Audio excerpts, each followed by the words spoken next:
Chapter 5. Specialized Knowledge. Personal Experiences or Observations. The fourth step toward riches. There are two kinds of knowledge. One is general. The other is specialized. General knowledge, no matter how great in quantity or variety it may be, is of but little use in the accumulation of money. The faculties of the great universities possess, in the aggregate, practically every form of general knowledge known to civilization. Most of the professors have but little or no money. They specialize on teaching knowledge, but they do not specialize on the organization or the use of knowledge. Knowledge will not attract money unless it is organized and intelligently directed through practical plans of action to the definite end of accumulation of money. Lack of understanding of this fact has been the source of confusion to millions of people who falsely believe that knowledge is power. It is nothing of the sort. Knowledge is only potential power.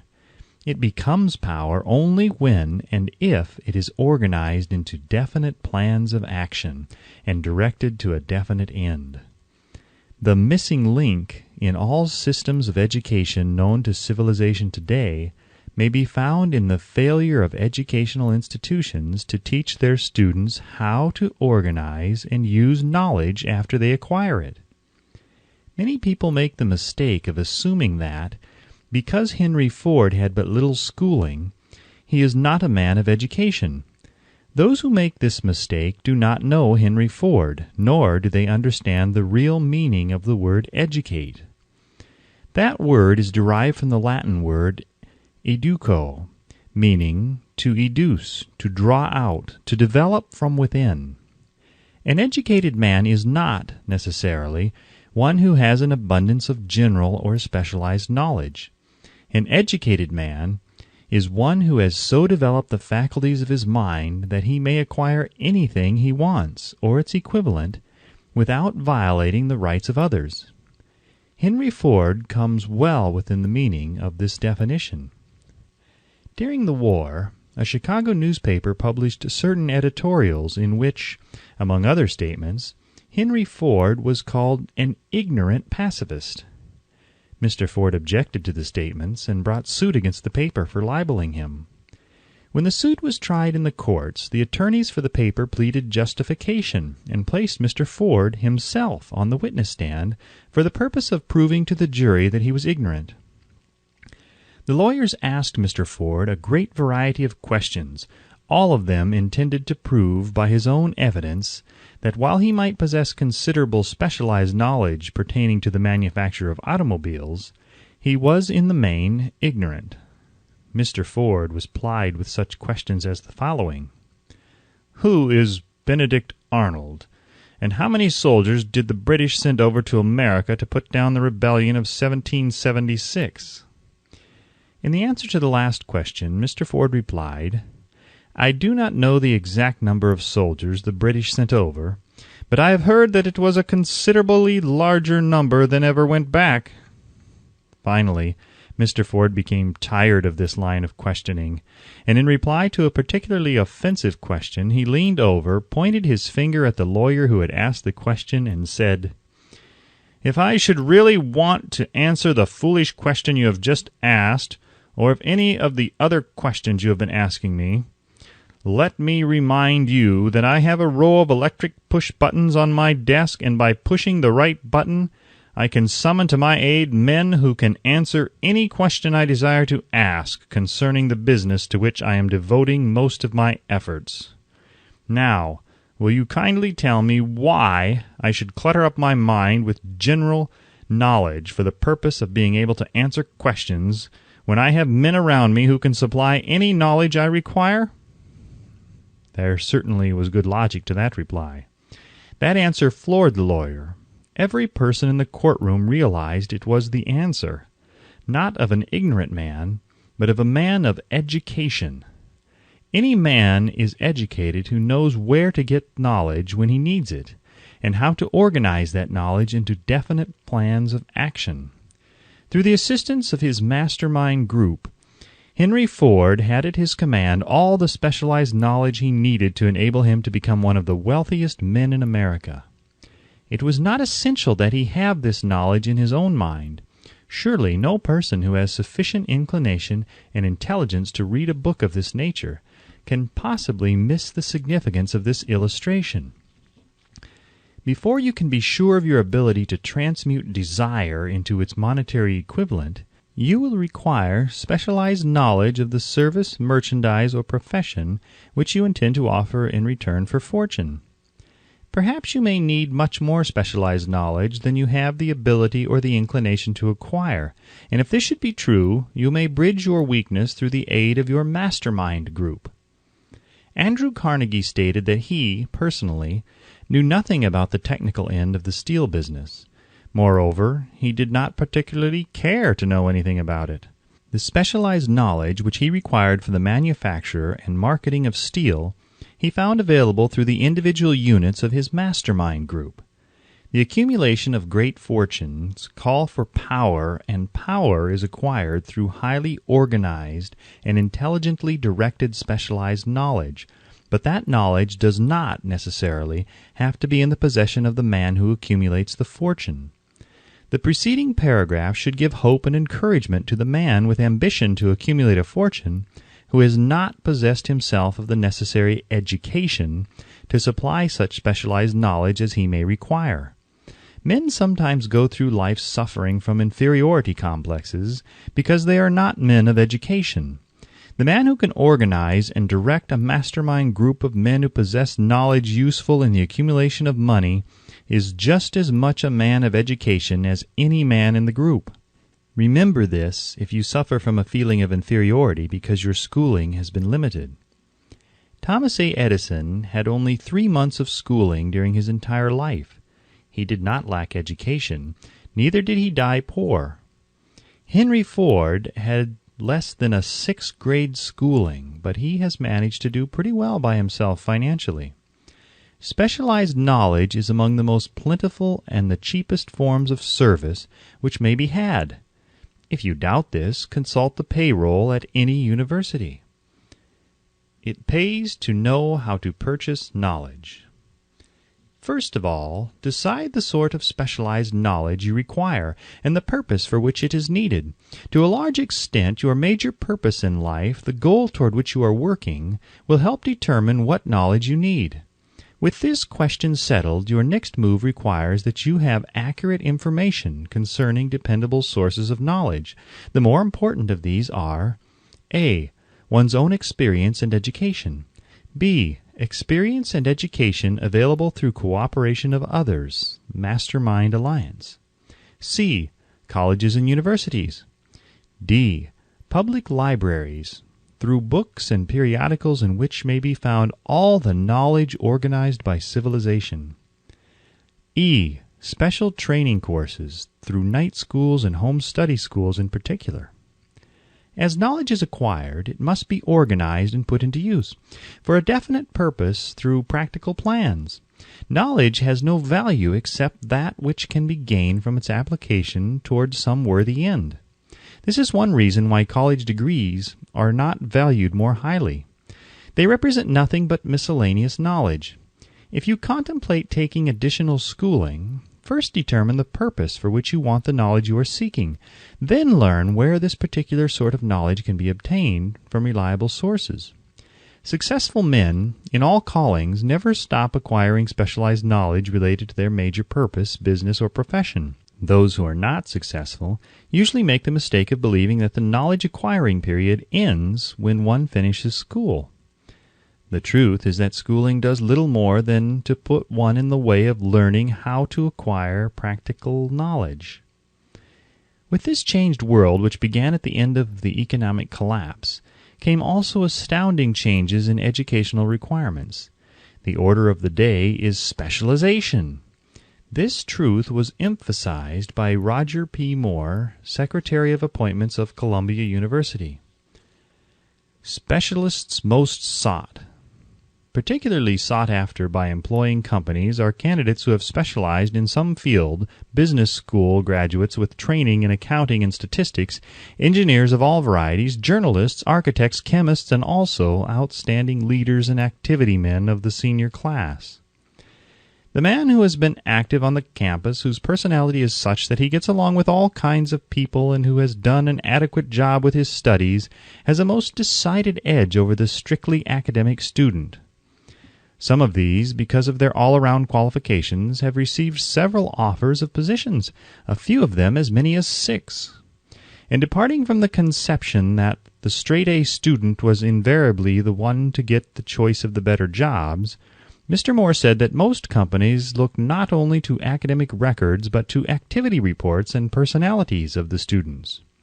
One of the largest industrial companies, the leader in its field, in writing to Mr. Moore concerning prospective seniors at the college, said, "We are interested primarily in finding men who can make exceptional progress in management work. For this reason we emphasize qualities of character, intelligence, and personality far more than specific educational background." Apprenticeship proposed. Proposing a system of apprenticing students in offices, stores, and industrial occupations during the summer vacation, Mr. Moore asserts that after the first 2 or 3 years of college, every student should be asked to choose a definite future course and to call a halt if he has been merely pleasantly drifting without purpose through an unspecialized academic curriculum. Colleges and universities must face the practical consideration that all professions and occupations now demand specialists, he said, urging that educational institutions accept more direct responsibility for vocational guidance. One of the most reliable and practical sources of knowledge available to those who need specialized schooling is the night schools operated in most large cities. The correspondence schools give specialized training anywhere the U.S. mails go, on all subjects that can be taught by the extension method. One advantage of home study training is the flexibility of the study program, which permits one to study during spare time. Another stupendous advantage of home study training, if the school is carefully chosen, is the fact that most courses offered by home study schools carry with them generous privileges of consultation, which can be of priceless value to those needing specialized knowledge.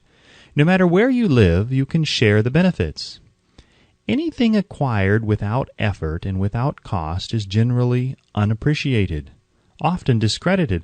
Perhaps this is why we get so little from our marvelous opportunity in public schools. The self-discipline one receives from a definite program of specialized study makes up to some extent for the wasted opportunity when knowledge was available without cost. Correspondence schools are highly organized business institutions. Their tuition fees are so low that they are forced to insist upon prompt payments. Being asked to pay, whether the student makes good grades or poor, has the effect of causing one to follow through with the course when he would otherwise drop it. The correspondence schools have not stressed this point sufficiently, for the truth is that their collection departments constitute the very finest sort of training on decision, promptness, action, and the habit of finishing that which one begins. I learned this from experience more than 25 years ago. I enrolled for a home study course in advertising. After completing 8 or 10 lessons, I stopped studying, but the school did not stop sending me bills. Moreover, it insisted upon payment whether I kept up my studies or not. I decided that if I had to pay for the course, which I had legally obligated myself to do, I should complete the lessons and get my money's worth. I felt at the time that the collection system of the school was somewhat too well organized, but I learned later in life that it was a valuable part of my training for which no charge had been made. Being forced to pay, I went ahead and completed the course. Later in life, I discovered that the efficient collection system of that school had been worth much in the form of money earned, because of the training in advertising I had so reluctantly taken. We have in this country what is said to be the greatest public school system in the world. We have invested fabulous sums for fine buildings. We have provided convenient transportation for children living in rural districts so they may attend the best schools. But there is one astounding weakness to this marvelous system. It is free. One of the strange things about human beings is that they value only that which has a price. The free schools of America and the free public libraries do not impress people because they are free. This is the major reason why so many people find it necessary to acquire additional training after they quit school and go to work. It is also one of the major reasons why employers give greater consideration to employees who take home study courses. They have learned from experience that any person who has the ambition to give up a part of his spare time to studying at home has in him those qualities which make for leadership. This recognition is not a charitable gesture. It is sound business judgment upon the part of the employers. There is one weakness in people for which there is no remedy.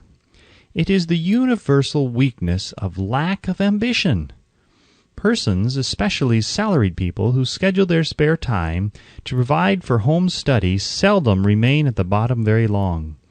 Their action opens the way for the upward climb, removes many obstacles from their path, and gains the friendly interest of those who have the power to put them in the way of opportunity. The home study method of training is especially suited to the needs of employed people who find, after leaving school, that they must acquire additional specialized knowledge but cannot spare the time to go back to school. The changed economic conditions prevailing since the Depression have made it necessary for thousands of people to find additional or new sources of income. For the majority of these, the solution to their problem may be found only by acquiring specialized knowledge. Many will be forced to change their occupations entirely. When a merchant finds that a certain line of merchandise is not selling, he usually supplants it with another that is in demand. The person whose business is that of marketing personal services must also be an efficient merchant. If his services do not bring adequate returns in one occupation, he must change to another, where broader opportunities are available. Stuart Austin Weir prepared himself as a construction engineer and followed this line of work until the Depression limited his market to where it did not give him the income he required. He took inventory of himself, decided to change his profession to law, went back to school, and took special courses by which he prepared himself as a corporation lawyer. Despite the fact that the Depression had not ended, he completed his training, passed the bar examination, and quickly built a lucrative law practice in Dallas, Texas. In fact, he is turning away clients. Just to keep the records straight and to anticipate the alibis of those who will say, "I couldn't go to school because I have a family to support," or "I'm too old," I will add the information that Mr. Weir was past 40 and married when he went back to school. Moreover, by carefully selecting highly specialized courses in colleges best prepared to teach the subjects chosen, Mr. Weir completed in 2 years the work for which the majority of law students require 4 years. It pays to know how to purchase knowledge. The person who stops studying merely because he has finished school is forever hopelessly doomed to mediocrity, no matter what may be his calling. The way of success is the way of continuous pursuit of knowledge. Let us consider a specific instance. During the Depression, a salesman in a grocery store found himself without a position. Having had some bookkeeping experience, he took a special course in accounting, familiarized himself with all the latest bookkeeping and office equipment, and went into business for himself. Starting with the grocer for whom he had formerly worked, he made contracts with more than 100 small merchants to keep their books at a very nominal monthly fee. His idea was so practical that he soon found it necessary to set up a portable office in a light delivery truck, which he equipped with modern bookkeeping machinery. He now has a fleet of these bookkeeping offices on wheels and employs a large staff of assistants, thus providing small merchants with accounting service equal to the best that money can buy at a very nominal cost. Specialized knowledge plus imagination were the ingredients that went into this unique and successful business. Last year, the owner of that business paid an income tax of almost 10 times as much as was paid by the merchant for whom he worked when the Depression forced upon him a temporary adversity which proved to be a blessing in disguise. The beginning of this successful business was an idea. Inasmuch as I had the privilege of supplying the unemployed salesman with that idea, I now assume the further privilege of suggesting another idea which was within it the possibility of even greater income. Also the possibility of rendering useful service to thousands of people who badly need that service. The idea was suggested by the salesman who gave up selling and went into the business of keeping books on a wholesale basis. When the plan was suggested as a solution of his unemployment problem, he quickly exclaimed, "I like the idea, but I would not know how to turn it into cash." In other words, he complained he would not know how to market his bookkeeping knowledge after he acquired it. So that brought up another problem which had to be solved. With the aid of a young woman typist, clever at hand lettering, and who could put the story together, a very attractive book was prepared describing the advantages of the new system of bookkeeping.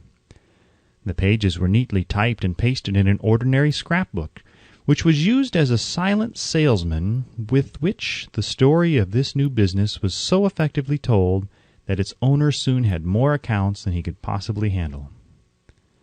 There are thousands of people all over the country who need the services of a merchandising specialist capable of preparing an attractive brief for use in marketing personal services. The aggregate annual income from such a service might easily exceed that received by the largest employment agency, and the benefits of the service might be made far greater to the purchaser than any to be obtained from an employment agency. The idea here described was born of necessity to bridge an emergency which had to be covered, but it did not stop by merely serving one person. The woman who created the idea has a keen imagination. She saw in her newly born brainchild the making of a new profession, one that is destined to render valuable service to thousands of people who need practical guidance in marketing personal services. Spurred to action by the instantaneous success of her first prepared plan to market personal services, this energetic woman turned next to the solution of a familiar problem for her son, who had just finished college, but had been totally unable to find a market for his services. The plan she originated for his use was the finest specimen of merchandising of personal services I have ever seen. When the plan book had been completed, it contained nearly 50 pages of beautifully typed, properly organized information, telling the story of her son's native ability, schooling, personal experiences, and a great variety of other information too extensive for description. The plan book also contained a complete description of the position her son desired, together with a marvelous word picture of the exact plan he would use in filling the position. The preparation of the plan book required several weeks' labor, during which time its creator sent her son to the public library almost daily to procure data needed in selling his services to best advantage. She sent him also to all the competitors of his prospective employer, and gathered from them vital information concerning their business methods, which was of great value in the formation of the plan he intended to use in filling the position he sought. When the plan had been finished, it contained more than half a dozen very fine suggestions for the use and benefit of the prospective employer. The suggestions were put into use by the company. One may be inclined to ask, why go to all this trouble to secure a job? The answer is straight to the point. Also, it is dramatic, because it deals with a subject which assumes the proportion of a tragedy with millions of men and women whose sole source of income is personal services. The answer is, doing a thing well never is trouble. The plan, prepared by this woman for the benefit of her son, helped him get the job for which he applied at the first interview at a salary fixed by himself. Moreover, and this too is important, the position did not require the young man to start at the bottom. He began as a junior executive at an executive's salary. Why go to all this trouble, do you ask? Well, for one thing, the planned presentation of this young man's application for a position clipped off no less than 10 years of time he would have required to get to where he began, had he started at the bottom and worked his way up.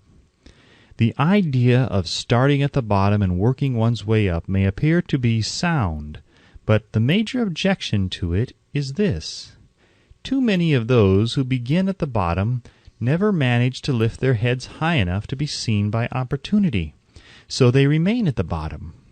It should be remembered also that the outlook from the bottom is not very bright or encouraging. It has a tendency to kill off ambition. We call it getting into a rut, which means that we accept our fate because we form the habit of daily routine, a habit that finally becomes so strong we cease to try to throw it off. And that is another reason why it pays to start 1 or 2 steps above the bottom. By so doing, one forms the habit of looking around, of observing how others get ahead, of seeing opportunity, and of embracing it without hesitation. Dan Halpin is a splendid example of what I mean. During his college days, he was manager of the famous 1930 National Championship Notre Dame football team when it was under the direction of the late Knute Rockne. Perhaps he was inspired by the great football coach to aim high and not mistake temporary defeat for failure, just as Andrew Carnegie, the great industrial leader, inspired his young business lieutenants to set high goals for themselves. At any rate, young Halpin finished college at a mighty unfavorable time, when the Depression had made jobs scarce, so, after a fling at investment banking and motion pictures, he took the first opening with a potential future he could find: selling electrical hearing aids on a commission basis. Anyone could start in that sort of job, and Halpin knew it. But it was enough to open the door of opportunity to him. For almost 2 years he continued in a job not to his liking, and he would never have risen above that job if he had not done something about his dissatisfaction.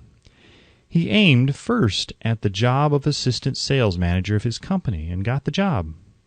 That one step upward placed him high enough above the crowd to enable him to see still greater opportunity. Also, it placed him where opportunity could see him. He made such a fine record selling hearing aids that A.M. Andrews, chairman of the board of the Dictograph Products Company, a business competitor of the company for which Halpin worked, wanted to know something about that man, Dan Halpin, who was taking big sales away from the long-established Dictograph Company. He sent for Halpin. When the interview was over, Halpin was the new sales manager in charge of the Acousticon division. Then, to test Halpin's mettle, Mr. Andrews went away to Florida for 3 months, leaving him to sink or swim in his new job. He did not sink. Knute Rockne's spirit of all the world loves a winner and has no time for a loser inspired him to put so much into his job that he was recently elected vice president of the company and general manager of the Acousticon and silent radio division, a job which most men would be proud to earn through 10 years of loyal effort. Halpin turned the trick in little more than 6 months. It is difficult to say whether Mr. Andrews or Mr. Halpin is more deserving of eulogy, for the reason that both showed evidence of having an abundance of that very rare quality known as imagination. Mr. Andrews deserves credit for seeing in young Halpin a go-getter of the highest order. Halpin deserves credit for refusing to compromise with life by accepting and keeping a job he did not want. And that is one of the major points I am trying to emphasize through this entire philosophy, that we rise to high positions or remain at the bottom because of conditions we can control if we desire to control them. I am also trying to emphasize another point, namely that both success and failure are largely the results of habit. I have not the slightest doubt that Dan Halpin's close association with the greatest football coach America ever knew planted in his mind the same brand of desire to excel which made the Notre Dame football team world famous. Truly, there is something to the idea that hero worship is helpful, provided one worships a winner. Halpin tells me that Rockne was one of the world's greatest leaders of men in all history. My belief in the theory that business associations are vital factors, both in failure and in success, was recently demonstrated when my son Blair was negotiating with Dan Halpin for a position. Mr. Halpin offered him a beginning salary of about 1/2 what he could have gotten from a rival company. I brought parental pressure to bear and induced him to accept the place with Mr. Halpin because I believe that close association with one who refuses to compromise with circumstances he does not like is an asset that can never be measured in terms of money. The bottom is a monotonous, dreary, unprofitable place for any person. That is why I have taken the time to describe how lowly beginnings may be circumvented by proper planning. Also, that is why so much space has been devoted to a description of this new profession, created by a woman who was inspired to do a fine job of planning because she wanted her son to have a favorable break. With the changed conditions ushered in by the world economic collapse, came also the need for newer and better ways of marketing personal services. It is hard to determine why someone had not previously discovered this stupendous need, in view of the fact that more money changes hands in return for personal services than for any other purpose. The sum paid out monthly to people who work for wages and salaries is so huge that it runs into hundreds of millions, and the annual distribution amounts to billions. Perhaps some will find, in the idea here briefly described, the nucleus of the riches they desire. Ideas with much less merit have been the seedlings from which great fortunes have grown. Woolworth's 5 and 10 cent store idea, for example, had far less merit, but it piled up a fortune for its creator. Those seeing opportunity lurking in this suggestion will find valuable aid in the chapter on organized planning. Incidentally, an efficient merchandiser of personal services would find a growing demand for his services wherever there are men and women who seek better markets for their services. By applying the mastermind principle, a few people with suitable talent could form an alliance and have a paying business very quickly. One would need to be a fair writer with a flair for advertising and selling, one handy at typing and hand lettering, and one should be a first-class business-getter who would let the world know about the service. If one person possessed all these abilities, he might carry on the business alone until it outgrew him. The woman who prepared the personal service sales plan for her son now receives requests from all parts of the country for her cooperation in preparing similar plans for others who desire to market their personal services for more money. She has a staff of expert typists, artists, and writers who have the ability to dramatize the case history so effectively that one's personal services can be marketed for much more money than the prevailing wages for similar services. She is so confident of her ability that she accepts as the major portion of her fee a percentage of the increased pay she helps her clients to earn. It must not be supposed that her plan merely consists of clever salesmanship, by which she helps men and women to demand and receive more money for the same services they formerly sold for less pay. She looks after the interests of the purchaser as well as the seller of personal services, and so prepares her plans that the employer receives full value for the additional money he pays. The method by which she accomplishes this astonishing result is a professional secret which she discloses to no one excepting her own clients. If you have the imagination and seek a more profitable outlet for your personal services, this suggestion may be the stimulus for which you have been searching. The idea is capable of yielding an income far greater than that of the average doctor, lawyer, or engineer whose education required several years in college. The idea is saleable to those seeking new positions, in practically all positions calling for managerial or executive ability, and those desiring rearrangement of incomes in their present positions. There is no fixed price for sound ideas. Back of all ideas is specialized knowledge. Unfortunately, for those who do not find riches in abundance, specialized knowledge is more abundant and more easily acquired than ideas. Because of this very truth, there is a universal demand and an ever-increasing opportunity for the person capable of helping men and women to sell their personal services advantageously. Capability means imagination, the one quality needed to combine specialized knowledge with ideas in the form of organized plans designed to yield riches. If you have imagination, this chapter may present you with an idea sufficient to serve as the beginning of the riches you desire. Remember, the idea is the main thing. Specialized knowledge may be found just around the corner. Any corner.